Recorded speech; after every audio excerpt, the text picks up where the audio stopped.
मास की शुक्ल पक्ष की तृतीया को हरतालिका तीज का त्योहार मनाया जाता है। इस दिन सुहागन महिलाएं पति की लंबी उम्र के लिए व्रत रखती हैं। अब तो सुनते हैं हरतालिका तीज की व्रत कथा।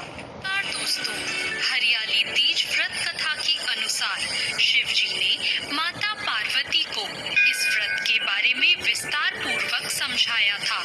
माँ गौरा ने माता पार्वती के रूप में हिमालय के घर जन्म लिया था। बचपन से ही माता पार्वती भगवान शिव को वर के रूप में पाना चाहती थी और उसके लिए उन्होंने कठोर तप किया। 12 सालों तक निराहार रहकर उन्होंने कठोर तप किया। ये सब देखकर उनके पिता बहुत दुखी थे। एक दिन नारद जी ने उनके पिता से आकर कहा कि पार्वती के कठोर तप से प्रसन्न होकर भगवान विष्णु आपकी पुत्री से विवाह करना चाहते हैं। नारद मुनि की बात सुनकर महाराज हिमालय बहुत प्रसन्न हुए। उधर भगवान विष्णु के सामने जाकर नारद मुनि बोले, महाराज, हिमालय अपनी पुत्री पार्वती का विवाह आपसे करवाना चाहते हैं। भगवान विष्णु ने भी इसकी अनुमति दे दी। फिर माता पार्वती के पास जाकर नारद जी ने इसकी सूचना दी कि आपके पिता ने आपका विवाह भगवान विष्णु से तय कर दिया है। यह सुनकर माता पार्वती बहुत निराश हुई। उन्होंने अपनी सखी को बताया कि वो भगवान शिव को पाने के लिए ये व्रत कर रही है। माता पार्वती की इच्छा अनुसार उनके पिता महाराज हिमालय की नजरों से बचाकर उनकी सखियां माता पार्वती को घने सुनसान जंगल में स्थित एक गुफा में छोड़ आई।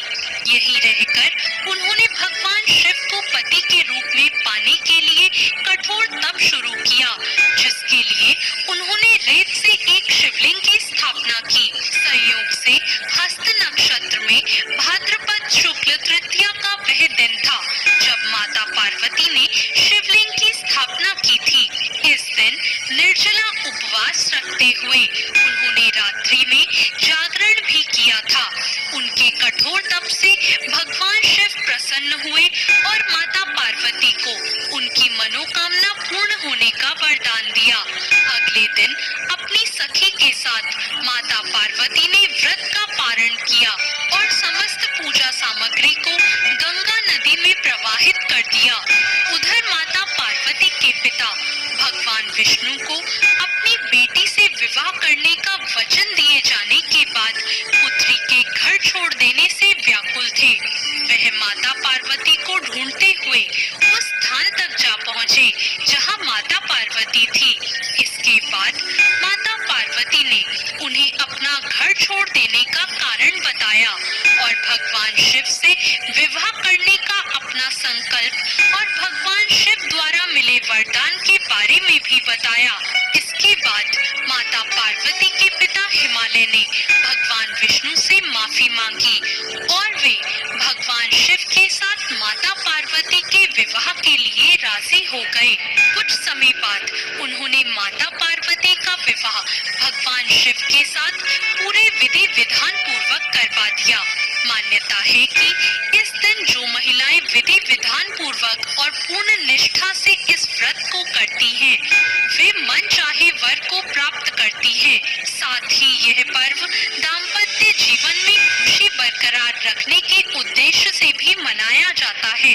दोस्तों, ऐसी और कहानियों के लिए